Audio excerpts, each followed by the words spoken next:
Les amis, bonjour à tous, bienvenue sur le salon de Genève 2019. Alors, un salon de l'automobile, c'est toujours très compliqué parce qu'il y a beaucoup de choses à voir. Du coup, il va y avoir une série de plusieurs vidéos sur différents sujets sur le salon de l'automobile. Alors, je vous rappelle que vous pouvez me suivre sur Instagram, très important, puisque la plupart des sujets qui vont être abordés dans les différentes vidéos du salon de l'automobile de Genève m'ont été demandés sur Instagram. J'ai fait un petit sondage et donc c'est grâce à vous que ces sujets vont apparaître aujourd'hui sur la chaîne YouTube. L'éclairage change, ma gueule est cramée. Aujourd'hui, pour commencer, on va parler des voitures incontournables du salon de Genève. Cette année, on peut dire vraiment que le salon est placé sous le signe de la hypercar, des voitures extrêmement performantes, des nouvelles technologies. Donc on va commencer par regarder tout ça, c'est parti, bon visionnage.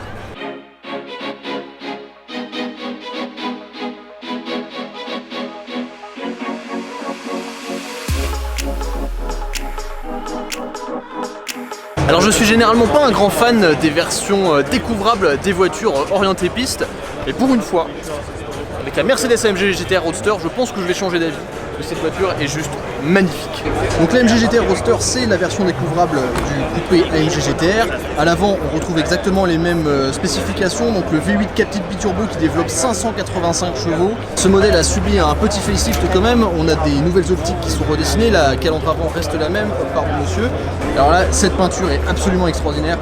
C'est un Magno Blue, donc en gros c'est un bleu mat, c'est vraiment très réussi.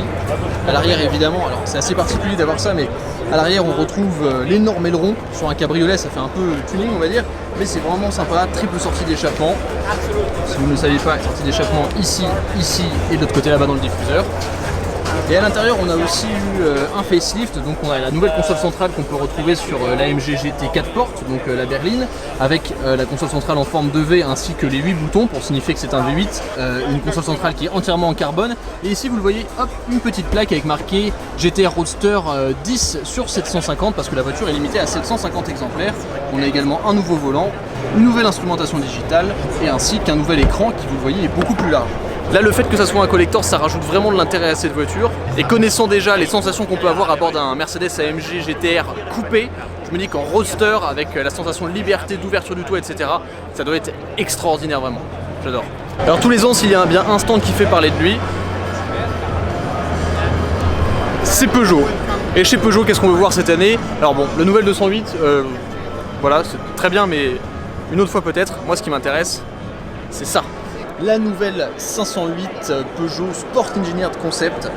Alors, on l'avait vu en photo, elle nous avait tous plu, mais je vous le dis, en réel, elle est trop belle. C'est un concept Peugeot qui a été présenté juste avant le salon, qui préfigure un peu le futur de la marque Peugeot avec évidemment l'hybride. Elle a 3 moteurs différents. Elle a un moteur à combustion normale essence de 200 chevaux à l'avant.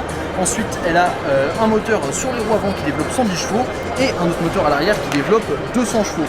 Normalement, ça ferait plus de 500 chevaux, mais Peugeot annonce une puissance équivalente à un moteur de 400 chevaux essence. Donc 400 chevaux dans une berline, 4 roues motrices, ça donne des performances assez sympas, notamment 4 secondes 3 au 0 à 100 km/h, ainsi que 250 km/h de pointe. Et si on regarde un peu les détails de la voiture, alors on a des jantes qui sont vraiment trop belles, elles sont presque pleines, on se doute pas que le design a été fait pour que la voiture soit très aérodynamique, parce qu'évidemment le but c'est aussi qu'elle ne consomme pas, qu'elle soit performante mais qu'elle ne consomme pas. On a ici des petites ailettes, on a des petits détails sur la carrosserie couleur kryptonite, ça lui va tellement bien, la voiture est très travaillée, elle est très effilée, et quand je la vois comme ça je me dis que c'est vraiment une voiture qui peut rivaliser avec la concurrence allemande.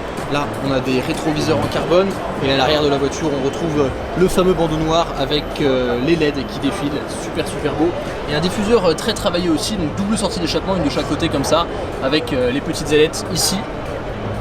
Je trouve que c'est une voiture qui est tellement...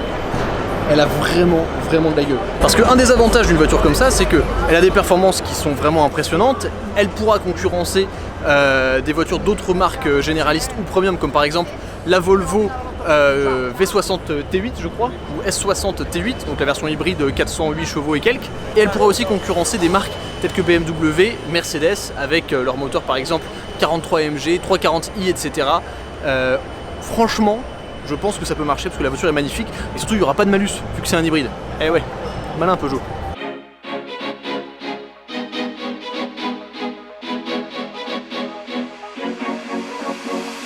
Bon, alors je dois pas être suffisamment important pour pouvoir rentrer sur le stand Ferrari, mais devant moi j'ai la nouvelle Ferrari F8 Tributo. donc qui est la voiture qui arrive pour remplacer la 488 GTB. Alors bon, esthétiquement, la voiture est très très belle, bon voilà, il n'y a pas grand chose à dire. Je suis un peu déçu que Ferrari reprenne exactement la même base qu'ils utilisent depuis des années, à savoir celle de la 458 Italia. Il n'y a pas de réelle nouveauté. Au niveau des organes internes, on reprend exactement les mêmes spécifications techniques que la 488 Pista. Et on y retrouve d'ailleurs quelques éléments aérodynamiques, comme par exemple ce qu'on appelle le S-duct, cette espèce de prise aérodynamique avec l'air qui passe dessous et qui ressort sous le capot. Bon, la voiture est vraiment très très belle. On en a une autre en rouge là-bas.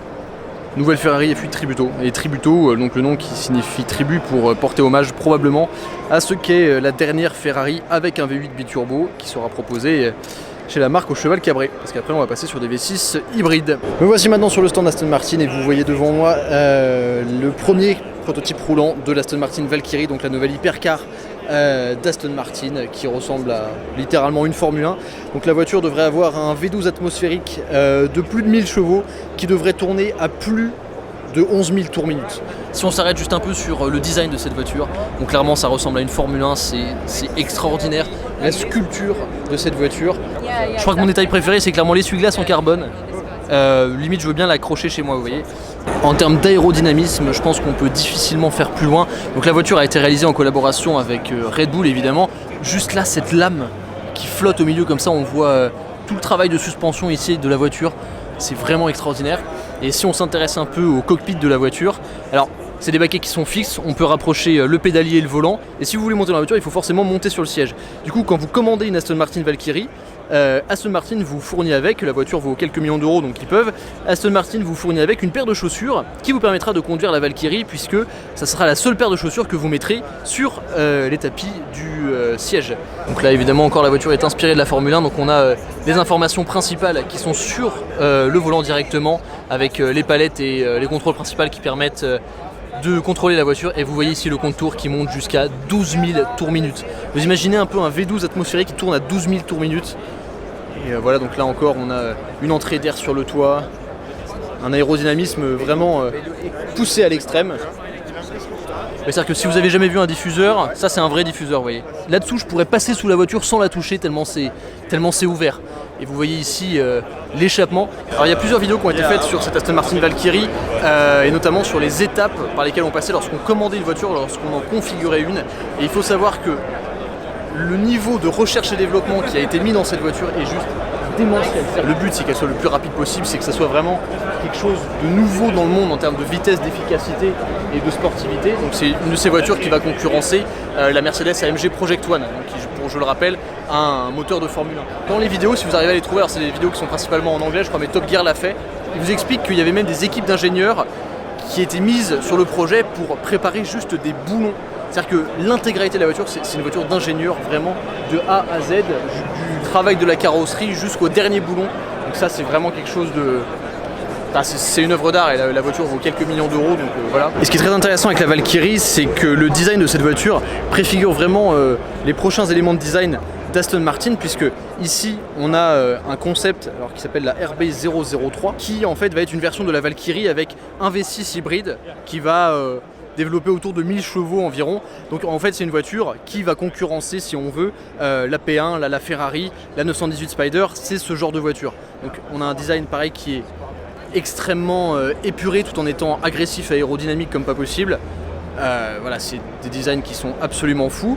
Donc là encore on est dans la catégorie de l'hypercar, mais là c'est un petit peu plus intéressant parce qu'on est sur la Vanquish Vision Concept.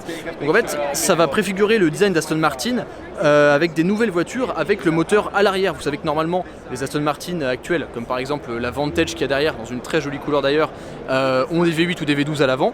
Là, d'après les informations, bon cette voiture est encore un concept, mais d'après les informations on devrait retrouver à l'arrière un V6 hybride, donc qui devrait propulser cette voiture. Mais en tout cas si Aston Martin nous sort une voiture qui a cette ligne là, moi je suis plutôt partant. On voit à l'avant encore que la voiture a un design très ressemblant aux deux Valkyries qu'il y a là-bas. Et c'est juste magnifique. On retrouve plus cette grande grille caractéristique comme on le voit là-bas à l'avant, mais c'est très ouvert, c'est vraiment trop beau. Alors là évidemment c'est un concept, hein. Mais franchement, on le voit comme ça, c'est tellement épuré, tellement élégant, c'est tellement nouveau en termes de design. Je trouve ça magnifique et sans nul doute que les performances vont être absolument monstrueuses. En tout cas, très beau stand d'Aston Martin cette année. Et donc devant moi vous avez l'une des stars de ce salon, ou la star de ce salon. C'est la voiture la plus chère du monde, elle est signée Bugatti et elle s'appelle la voiture noire. Donc c'est une commande exclusive d'un client. Alors apparemment ça serait le patron de Volkswagen, mais bon, faut pas trop le dire. La voiture coûte 16,7 millions. Elle reprend les organes internes de la Bugatti Chiron, donc le W16 quad turbo 8 litres qui développe 1500 chevaux. Et en fait en termes de châssis, c'est un mix entre la Bugatti Vision GT et la Bugatti Chiron, ce qui fait que cette voiture est légèrement plus longue et le design est juste... c'est compliqué de faire mieux. Alors c'est une voiture qui ne roulera probablement jamais ou une fois dans Londres. Mais là encore Bugatti a fait très fort. Alors là vous le voyez, c'est l'avant de la voiture, bon il y a des formes dans tous les sens, c'est très impressionnant. Ce qui est vraiment intéressant c'est le profil de la voiture, puisque la voiture est très longue, très basse. Elle fait plus effilée qu'une Bugatti Chiron. Les jantes sont d'un design qui est extraordinaire. Design exceptionnel, youtubeur exceptionnel. Vous avez ici James Mr. JWW qui est un de mes youtubeurs préférés. La photo est sur Instagram, voilà, très sympa, mais ça me fait plaisir de le rencontrer parce que c'est une de mes inspirations qui m'a encouragé à commencer YouTube. Et à côté on a évidemment la Divo, donc la version extrême on va dire de la Chiron.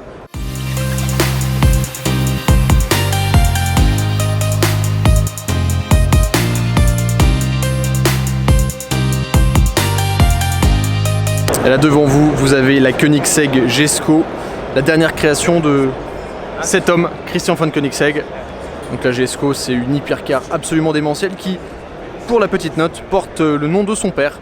Puisque hier, pendant la conférence de presse, quand la voiture a été dévoilée, Christian von Koenigsegg a appelé ses parents sur la scène et a demandé à son père de nommer la voiture. Évidemment, son père, n'osant pas, a refusé. Christian von Koenigsegg a dit « C'est pas grave, puisque je l'ai déjà appelé, je vais l'appeler Jesko, comme toi. » Et là, on a Supercar Blondie, pour ceux qui connaissent.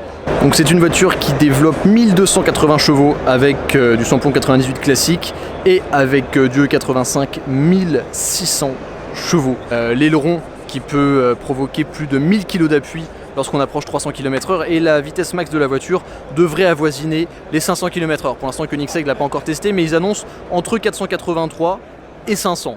C'est des œuvres d'art ces voitures, hein. C'est du carbone, de l'aluminium, que des matériaux nobles, c'est absolument extraordinaire. Ah, on a l'arrière qui se ferme, ça vous permettra de voir un peu plus la sculpture de l'aile qui est extraordinaire. C'est marrant cette sculpture comme ça me fait un peu penser à l'arrière d'une P1, mais l'aileron c'est quelque chose, hein. Vache. C'est vraiment très impressionnant.